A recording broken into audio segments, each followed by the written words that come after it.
Hello friends, stock market outlook for next week की इस video में आपका स्वागत है। जहां तक हम वीडियो के अंदर चर्चा करेंगे बाज़ार के आउटलुक के बारे में, लेकिन सबसे पहले चर्चा करेंगे कि जिस तरीके से इंडिया और पाकिस्तान के बीच में जो टेंशन भरा माहौल था और जिस तरीके की जो है मिलिट्री ऑपरेशंस दोनों कंट्री की तरफ से की जा रही थी, वहाँ पर ऐसा अनुमान लगाया जा रहा है जो अगर ओपन सोर्स इंटेलिजेंस को अगर हम देखें तो पाकिस्तान को काफ़ी बड़ा जो है डैमेज हुआ है।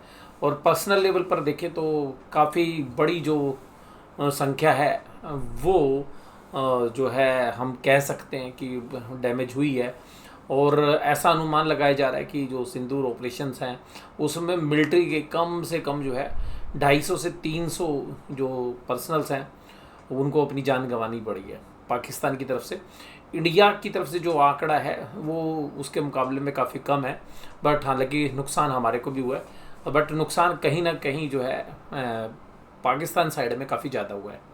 और जो सिचुएशंस हैं वो जो है सीज़ फायर एक तरीके से घोषित तो हो गया है, लेकिन पाकिस्तान से ज़्यादा उम्मीद जो है लोग करते नहीं हैं और मुझे लगता है कि करनी भी नहीं चाहिए, क्योंकि पाकिस्तान की जो फितरत है वो हमेशा धोखेबाजी वाली रही है। तो वो सीज़ फायर जो है बाज़ार के लिए एक तरीके से काफ़ी पॉजिटिव है, लेकिन मुझे ऐसा लगता है कि देखिएगा ये जो वॉर लाइक सिचुएशंस थी ये पिछले हफ्तों से बनी हुई थी, लेकिन बाज़ार ना इन पर रिएक्ट नहीं कर रहा था। जब एक्चुअल में अमल में जब लड़ाई बढ़ी या हम कहें कि एस्केलेशन हुआ और ऑपरेशन सिंदूर भी जब हुआ, उसके बाद भी बाज़ार ने कोई ऐसा नेगेटिव सेंटीमेंट नहीं क्रिएट किया था। लेकिन उसके बाद अगर हम देखें तो लास्ट के 2 दिनों में बाज़ार में जो है ऊपरी लेवल से सेलिंग ज़रूर आई, लेकिन कोई ऐसी सेलिंग नहीं आई जिसको हमें देखें कि भाई ये वॉर की वजह से ये जो है बाज़ार टूटा है। ऐसा मेरे को लगता नहीं है, क्योंकि कुछ असर ज़रूर है, लेकिन अगर ये वॉर की वजह से अगर हम मानते तो निफ्टी आपको 24,000 पर नज़र नहीं आता। कहीं जो डैमेज होता है वो कहीं ज़्यादा सीवियर होता, अगर हम ये मान के चलें कि जो मिलिट्री ऑपरेशंस हैं उसका ही जो है असर था। और बाज़ार ये मान के चल रहा था देर सवेर जो है सीज़ फायर हो जाएगी, इसीलिए आपको इतनी मेजर जो है फॉल देखने के लिए नहीं मिला। दूसरी बात जो है वो ये है कि बाज़ारों के अंदर हमने जो चर्चा की थी पिछले हफ्ते, क्योंकि माहौल तो देखिएगा टेंस था, लेकिन उस समय पर भी हमने कहा था कि बाज़ार जो है सेल ऑन राइज का रहेगा। और इस हफ्ते बीते हफ्ते जो है हमारा आकलन लगभग ठीक रहा और बाज़ार हर बार राइज की तरफ जो है सेल होता हुआ नज़र आया। और अक्सर 3 बजे के बाद जो है बाज़ारों में लगभग हर रोज़ सेलिंग देखने के लिए मिली। और निफ्टी अब देखिएगा 24,000 के दायरे पर आ गया। अब इस हफ्ते के दौरान जैसे ही ये सीज़ फायर की खबर आई कल, ये हालांकि जो सीज़ फायर की खबर है जिस तरीके से ट्रंप को जो है क्रेडिट दिया जा रहा है, वो मुझे लगता है कि इंडिया की जो पॉलिसी है कि भाई थर्ड जो भी पार्टी है उसका इंटरवेंशन हम अपने इस तरीके के मैटर्स में जो इंडिया पाकिस्तान के उसमें नहीं लेंगे। लेकिन कहीं ना कहीं इस सीज़ फायर के अंदर जो सबसे बड़ी निराशा वाली बात ये है कि जो अमेरिका की जो चौधराहट है इस सीज़ फायर में देखने के लिए मिली, और इंडिया का काफ़ी बड़ा अपर हैंड था जिस तरीके की जो मिलिट्री ऑपरेशंस इंडिया कर रही थी। तो जो डैमेज पाकिस्तान को अगर स्टैंड बाय में भी अगर यहाँ पे रहते तो शायद काफ़ी ज़्यादा हो सकता था, और इंडिया के लिए बेहतर ये हो सकता था कि 10-15 दिन के अंदर जो है, और अगर ज़्यादा मिलिट्री ऑपरेशंस भी नहीं होते लेकिन स्टैंड बाय में अगर जो है आर्म्ड फोर्सेस रहती तो जो है थोड़ा सा पाकिस्तान को और नुकसान होता। और देखिएगा यहाँ पर जो काबिल तारीफ़ काम किया है वो हमारी जो फोर्सेस हैं उन्होंने काबिल तारीफ़ काम किया है, और उनका तो देखिएगा क्रेडिट जो है मतलब उसको हम शब्दों में बयान नहीं कर सकते। तो मिलिट्री ऑपरेशंस जो रही वो बहुत ही बेहतरीन रही। हालांकि मुझे पर्सनली ऐसा लगता है कि जो पॉलिटिकल लीडरशिप थी वो हमारी कहीं ना कहीं थोड़ी सी वीक होती हुई नज़र आई।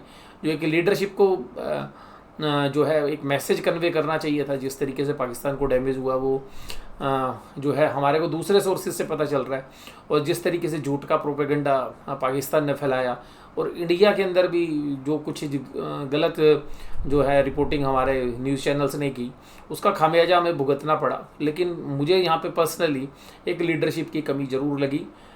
जिस तरीके से हम छोटी छोटी बातों के ऊपर अपनी लीडरशिप को, पॉलिटिकल लीडरशिप को देखते थे कि किस तरीके से एग्रेसिवली काम करती थी, अगर हम पिछले 7-8 साल के जो एक्सपीरियंस देखें तो वहाँ पर हमें कुछ थोड़ा सा जो है ऐसा लगा कि जो डिसीजन मेकिंग है वो तो ठीक है, लेकिन जो एग्रेशन था या जो अपनी जो इन्फॉर्मेशन की जो लड़ाई थी उसमें कहीं हम जो है मार खा गए, हम अपनी बात को कन्वे नहीं कर पाए।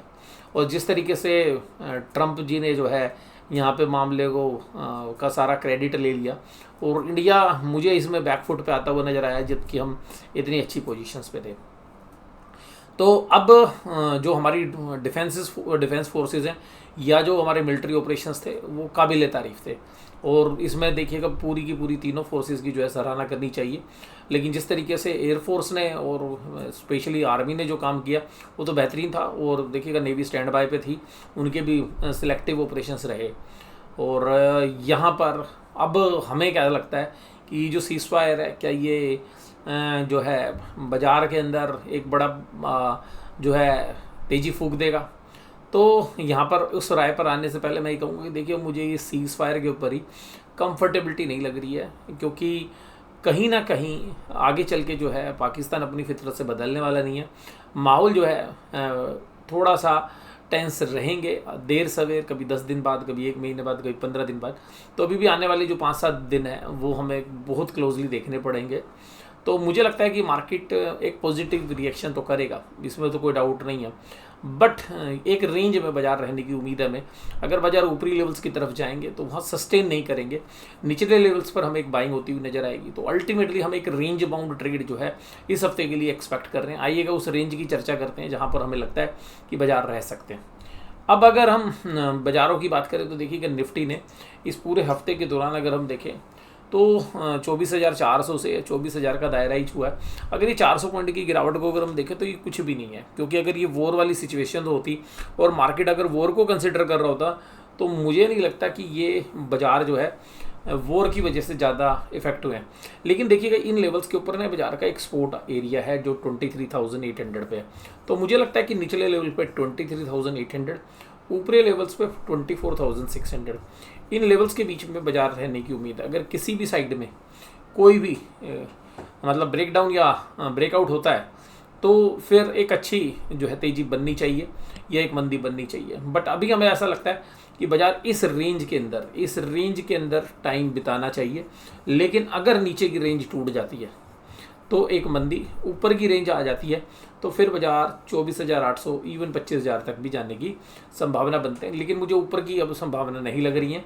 रीज़न ये क्योंकि ऊपर पे एक अच्छा डिस्ट्रीब्यूशन होकर बाजार आया है, और बहुत लोगों को लगता है कि ये केवल वॉर की वजह से करेक्शन थी। मुझे ऐसा नहीं लगता। मुझे लगता है कि वॉर एक रीज़न थी। हो सकता है कि बाजार इस हफ्ते 200 पॉइंट टूटते, वो 400 टूट गए, बस इससे ज़्यादा कुछ नहीं है। और बाज़ारों के अंदर ये जो एक मेजर सपोर्ट एरिया है 23,800, मुझे लगता है कि इसके इर्द गिर्द बाजार बहुत अच्छे सपोर्ट लेंगे। इसको तोड़ना असंभव तो नहीं कहूँगा, बट काफ़ी मुश्किल है। और अगर ये बाजार के अंदर ये लेवल्स टूट जाते हैं और इनके नीचे बाजार चला जाता है तो बाजार दोबारा से एक बियर मार्केट के अंदर शॉर्ट टर्म्स के लिए, मतलब लॉन्ग टर्म नहीं कह रहा, एक शॉर्ट टर्म्स के लिए यानी कि 5 दिन 7 दिन के लिए एक बियर मार्केट ग्रिप जो है हो जाएगी। और अगर ऊपर की तरफ अगर हम देखें तो 24,600 के आसपास एक रेजिस्टेंस देखने के लिए मिलेगा। ऊपर से हम ये देख रहे हैं कि जो बैंकिंग और फाइनेंशियल्स में जो डैमेज हुआ और फिर रिलायंस में भी ऊपर से प्रॉफिट बुकिंग हुई, तो ये इंडिकेट कर रहा है कि जो बैंक्स ने इस बार जो राइट ऑफ किए हैं, एनपीए की जो प्रॉब्लम्स हैं वो अगले क्वार्टर में भी जो है थोड़ी सी जो है सीवियर हो सकती है। तो बैंकों के रिजल्ट ठीक थे, लेकिन कोई मुझे एक्स्ट्राऑर्डिनरी रिजल्ट्स नज़र नहीं आए। तो बैंकों में एक अच्छा राइज हो चुका है, तो हो सकता है कि बैंक्स आपको एक प्रॉफिट बुकिंग के मूड में जो है आते हुए नजर आए। निफ्टी में भी जो है 23,800 का जो लेवल है वो अहम होगा। 23,800 टूटने के बाद बाजार में एक मंदी बनने की संभावना रहेगी।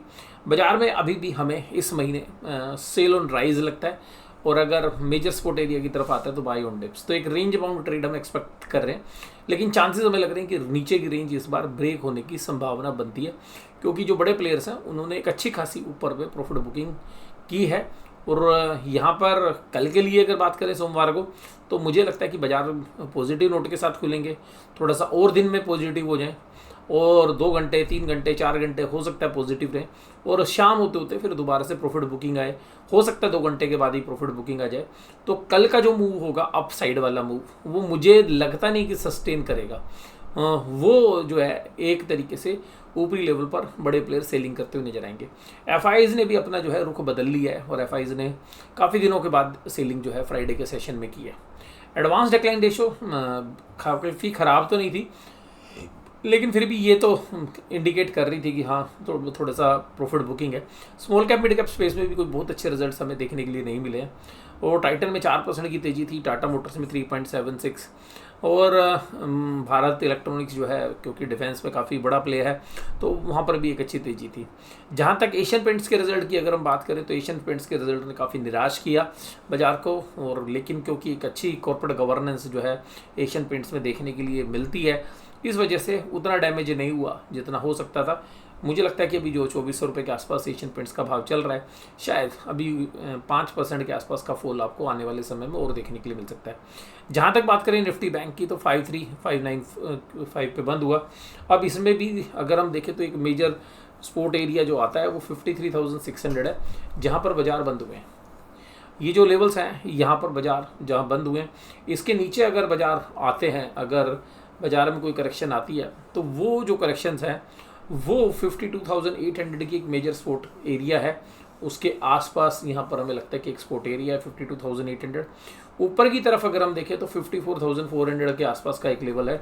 ये एक रेंज हमें लगता है किसी भी साइड पे रेंज टूटने की संभावना हमें नहीं लगती है, फिर भी कुछ प्रोबेबिलिटी हमें ये लगता है कि कुछ चांसेस हैं कि अगर निफ्टी में डैमेज हुआ तो 53,800 यहाँ पर ब्रीच हो सकता है, और उस परिस्थिति के अंदर बाजार जो है 52,800 के आसपास तक जाने के 52,800 टूटने के बाद जो है बाजार 52,000 के आसपास जाने तक की संभावना बनती है। लेकिन एक नैरो रेंज के अंदर ही बाजार जो है फिर काम करेंगे। अगर 52,800 भी टूटता तो ऐसा नहीं कोई बहुत मेजर फॉल हम एंटिसिपेट कर रहे हैं। धीरे धीरे जो पोजीशंस दोनों साइड के मूव होते हुए बाजार रेंज बाउंड रहने की उम्मीद है। हमें ज़्यादा उम्मीद है कि बाजार 52,800 और 54,400 के बीच में ट्रेड करने चाहिए।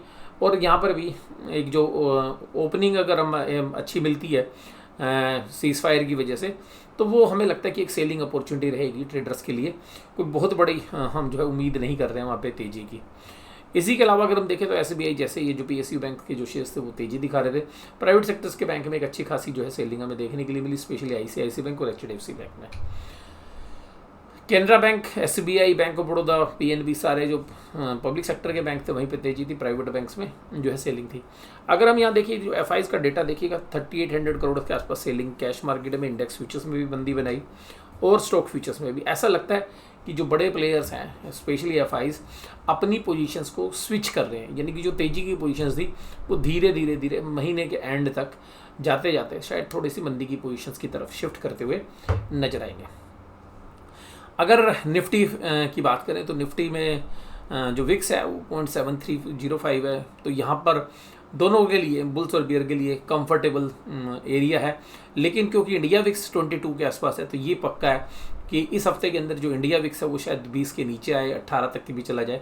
तो जो ऑप्शन सेलर्स हैं उनको एक टाइम डिके का जो बेनिफिट है वो मिलेगा। और सीधी सी बात है, जो इंडिया विक्स कम होगा तो जो वेगा इम्पैक्ट है, जो ऑप्शंस के अंदर वेगा होता है, उसका इम्पैक्ट जो है ऑप्शन सेलर को मिलेगा, क्योंकि वेगा रिड्यूस होने की वजह से, जो वोलेटिलिटी रिड्यूस होने की वजह से जो ऑप्शन सेलर को यहाँ पे फ़ायदा होगा। तो जो ऑप्शंस के बायर हैं शायद उनको, चाहे उन्होंने तेज़ी कर रखी है चाहे मंदी कर रखी है, उनको कल हो सकता है कि सोमवार को इंडिया विक्स घटने की वजह से जो ऑप्शंस के जो प्राइस हैं सेम स्ट्राइक प्राइस के ऊपर घटते हुए नजर आए। अगर यहाँ पर बैंक निफ्टी की बात करें तो बैंक निफ्टी में भी 770 पॉइंट की गिरावट हुई, लेकिन यहाँ पर भी जो पुट कॉल रेशियो है वो 0.73 पे, तो दोनों साइड के स्कोप है। इसमें हमने रेंज बाउंड ट्रेड ही एक्सपेक्ट किया है, ना हम कोई भयंकर तेजी एक्सपेक्ट कर रहे हैं ना भयंकर मंदी। लेकिन मंदी में ये है कि कुछ मेजर सपोर्ट एरिया टूट गए तो मंदी बन सकती है। और डाउ जोन्स इंडस्ट्रियल एवरेज भी जो है फ्लैट थे, और ब्रेंट क्रूड में थोड़ी सी रिकवरी हो गई है, 60 के ऊपर ट्रेड कर रहा है। ऑप्शन चेन के डेटा भी कुछ खास इंडिकेटर नहीं कर रहे। 24,000 पे एक अच्छी पुट राइटिंग थी, इतना सब कुछ होने के बावजूद तो 24,000 को एक अच्छा सपोर्ट एरिया अभी भी ऑप्शन चेन के जो डेटा हैं वो इंडिकेट कर रहे हैं। और नीचे की तरफ देखिएगा, अगर हम देखें तो कोई खास पुट राइटिंग हमें देखने के लिए नहीं मिली। और कॉल राइटर्स की बात भी करें तो कॉल राइटर्स भी एक्टिवली 24,000 पर और 24,100 के आसपास है। ऊपर के लेवल पे कॉल राइटिंग है तो सही, बट कोई मेजर कॉल राइटिंग नहीं है। यानी कि अगर वॉर लाइक सिचुएशंस के मामले में जिस तरीके से कॉल राइटिंग होनी चाहिए थी उस तरीके की नहीं है। तो हमें लगता है कि बाजार ऊपर की तरफ जाने की चेष्टा तो करेंगे, बट सस्टेन नहीं करेंगे। बाजार ऊपरी लेवल पर सेलिंग देखेंगे और निचले लेवल पर एक बाइंग इंटरेस्ट इमर्ज होता हुआ नजर आएगा। और यहाँ पे हमें पूरे हफ्ते में ये देखना पड़ेगा कि सीज़ फायर के क्या इम्पैक्ट रहते हैं, क्योंकि पाकिस्तान से सबको ये उम्मीद रहती है कि वो जो अपने वचन हैं उनके ऊपर वो टिकेगा नहीं, और वहाँ से हमें एक जो है थोड़ा सा जो है सतर्क रहने की ज़रूरत रहेगी।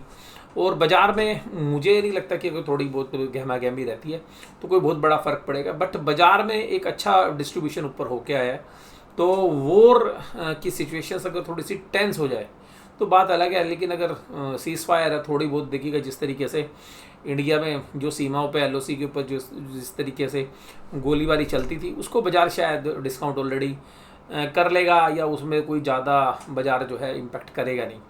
और हमें लगता है कि ये जो एपिसोड है शायद अगर पाकिस्तान ने कोई हिमाकत नहीं की तो शायद बाज़ार इसको शायद एक इग्नोर लिस्ट में डालेगा और बाज़ार अपने एक नॉर्मल रिदम के साथ जो काम करता है उसके अंदर काम करता हुआ नजर आएगा। और क्योंकि पिछले महीने जिस तरीके का एक अच्छी तेज़ी देखी गई थी और उसके बाद ऊपरी लेवल पर एक डिस्ट्रीब्यूशन बना है, तो हमें लगता है कि अब ऊपरी लेवल्स पर बाज़ार कैप्ड है। ऊपरी लेवल्स पर अभी भी बाज़ार सेलिंग प्रेशर ही झेलता हुआ नजर आएगा, क्योंकि बाज़ार में तेज़ी की पोजीशंस काफ़ी अच्छी बनी हुई थी, फिर वो धीरे धीरे नीचे आएंगी तो निचले लेवल्स पर भी आपको एक बाइंग एमर्ज होती हुई नज़र आएगी। बट वो बाइंग में आपको कोई बहुत बड़ा वॉल्यूम नहीं नज़र आएगा, बहुत जो है एक्साइटमेंट नज़र नहीं आएंगी। मूव्स ज़रूर आएंगे नीचे से ऊपर की तरफ, लेकिन ऊपरी लेवल से फिर आपको 1 या 2 दिन बाद, मतलब अगर आज 1-2 दिन तेज़ी होती है तो अगले 1-2 दिन में मंदी होने की भी संभावना है। वन वे जो है जो बुलिशनेस है उसकी उम्मीद हमें काफ़ी कम है। और मेजर अगर सपोर्ट एरिया नीचे की तरफ टूटते हैं तो फिर मंदी तो होगी, लेकिन उसमें भी हमें ऐसा नहीं लगता कि बहुत सीवियर मंदी इस हफ्ते होगी। वो हो सकता है कि इस हफ्ते बड़े प्लेयर्स मंदी की पोजीशन जरूर बना लें और उसका असर आपको अगले हफ्ते में देखने के लिए मिले। तो इस हफ्ते के लिए हमारा रेंज बाउंड ट्रेड हम एंटिसिपेट कर रहे हैं। निचले लेवल्स पर जो स्पोर्ट एरियाज़ के आसपास बाजार आता है तो वहाँ पे एक बाइंग इंटरेस्ट होती हुई नजर आएगा, ऊपरी लेवल पर सेलिंग होती हुई नजर आएगी। और किसी भी साइड, ऊपरी साइड हमें लगता नहीं कि वो लेवल्स टूटेंगे, बट हाँ नीचे के लेवल से जो है टूटने की संभावना बनती है। तो हो सकता है कि 2-3 दिन के ट्रेड के बाद निचले लेवल्स टूटें तो वहाँ पर एक जो है मंदी गहरा सकती है। तो इस वीडियो के अंदर बस केवल इतना ही। वीडियो में जुड़े रहने के लिए आपको धन्यवाद। Thank you very much.